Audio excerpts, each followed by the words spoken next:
Welcome to the MWR podcast at Fort Carson.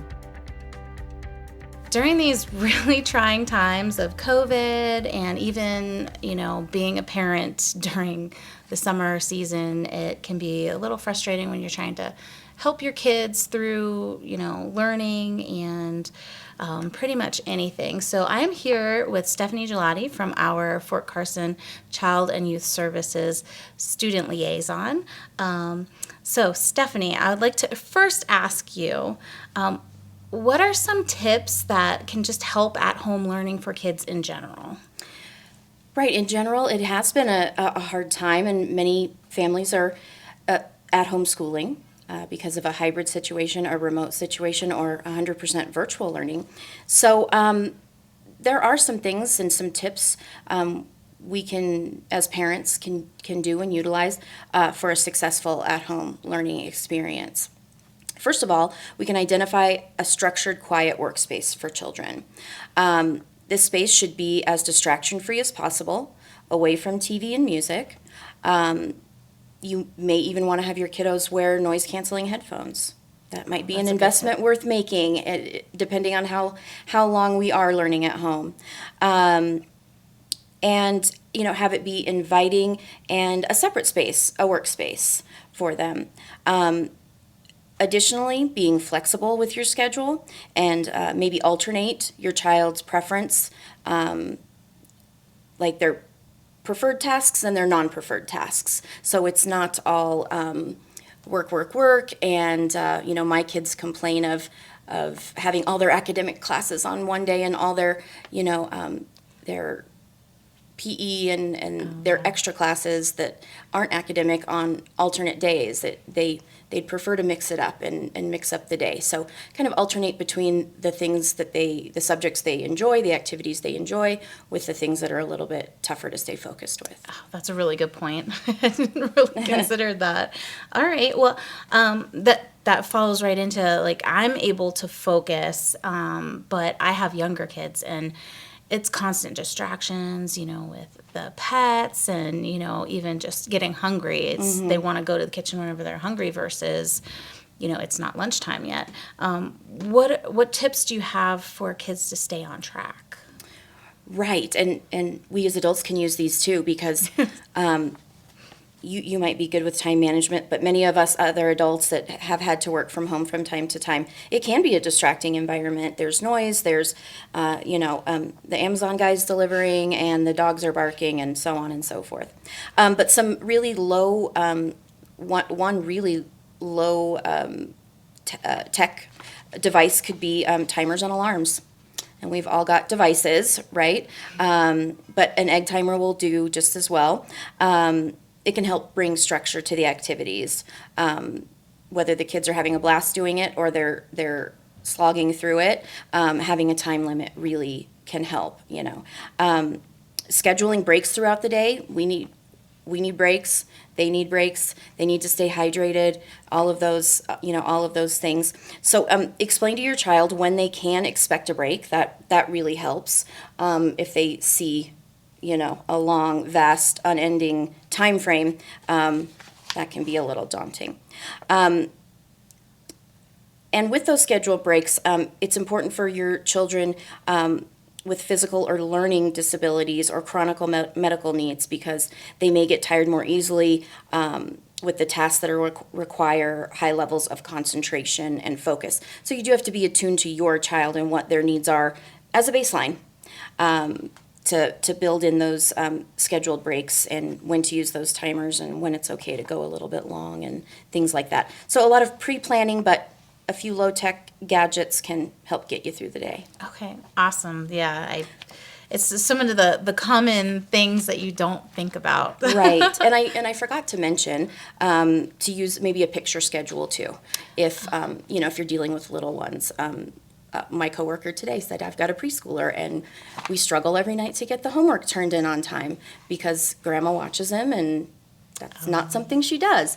So with little ones, elementary, especially younger elementary kids, pre-K through even fourth or fifth grade, a picture schedule is great. It's just something you can hang on the wall and point to it when we're off task, or say, we've only got, the alarm says we've only got 5 minutes until a break, and we can have a snack and run around outside for a bit.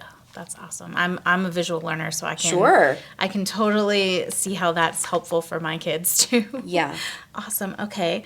Well, I definitely am not trained in the art of teaching. And when I have my kids at home, it is a real struggle for me to kind of understand that structure that they need from a teacher. What can help me help my kids be successful? Well, there is a time investment. You have to organize printed materials by subject, depending on their age. Use all those things that help us all stay organized. Color code things, use folders that are color coded to organize schoolwork, or even organize kids. You're going to have all the purples and blues, and you're going to have all the oranges and yellows, or however you want to do that, because a lot of kids, a lot of families, it's not just one child learning at home, it's multiple, with multiple grade levels and needs. Just to stay organized is probably the thing that's going to get you furthest down the road. But color coding for kiddos is really important. Make sure that each folder, maybe you write down what's needed. Maybe you have a list of assignments for the day. Even a Post-it. I've used that for my middle school, high school kids. They don't like using a journal, so there's a Post-it for each subject, and they write down the assignments they did and what the homework is for that night, and when they're done, they can. It feels good to check it off the list and toss it. But so any of those things that you can buy at an office store, and you don't have to go crazy.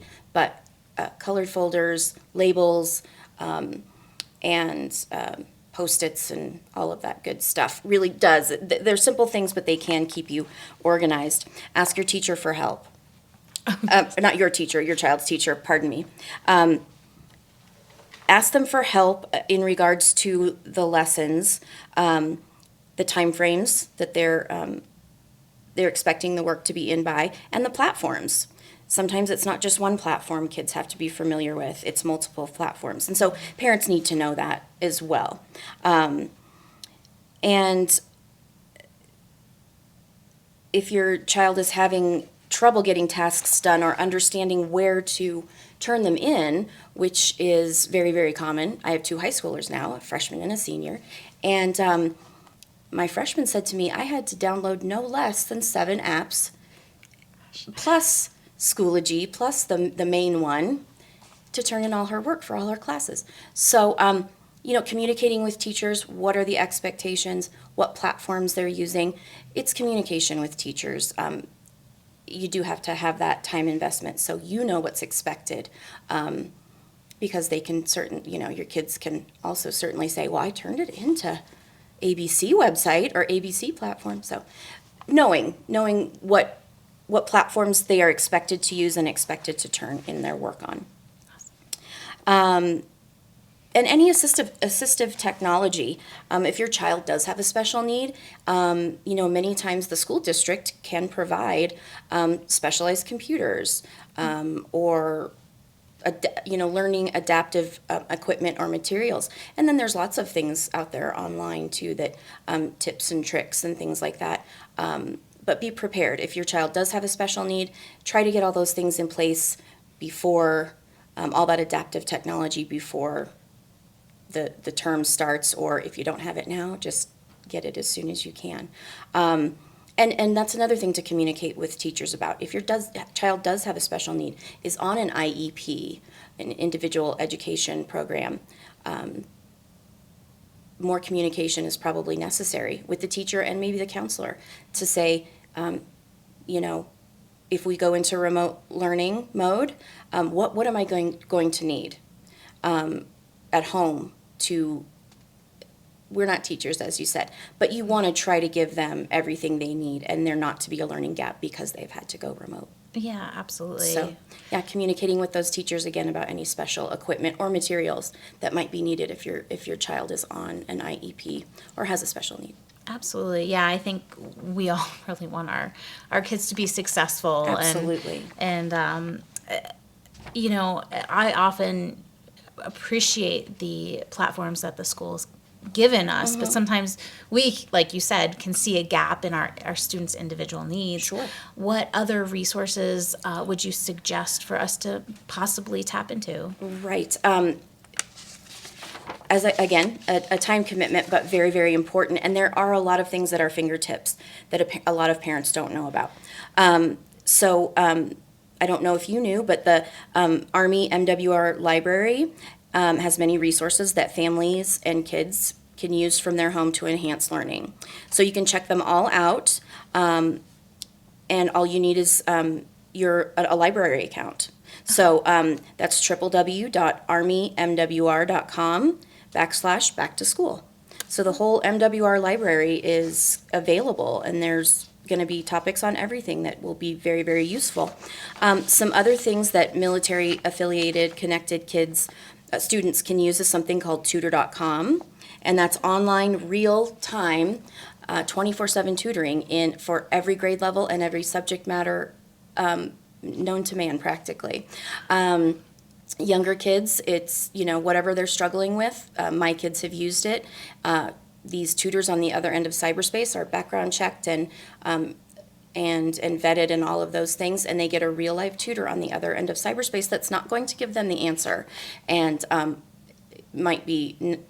this is not going to be a shock, but the most used subject for tutoring is math.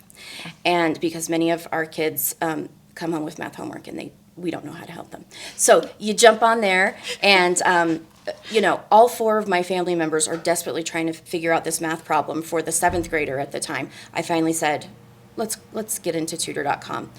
She put the problem in. You can do it by whiteboard or by just typing it in. And that real live tutor is going to answer back. And they're not going to give him the answers, but they're going to guide him through it. The first thing he said was, think about order of operations. And then they went step by step and they had it figured out. But that's a teacher. That's a certified teacher on the other end of cyberspace, not mom or dad.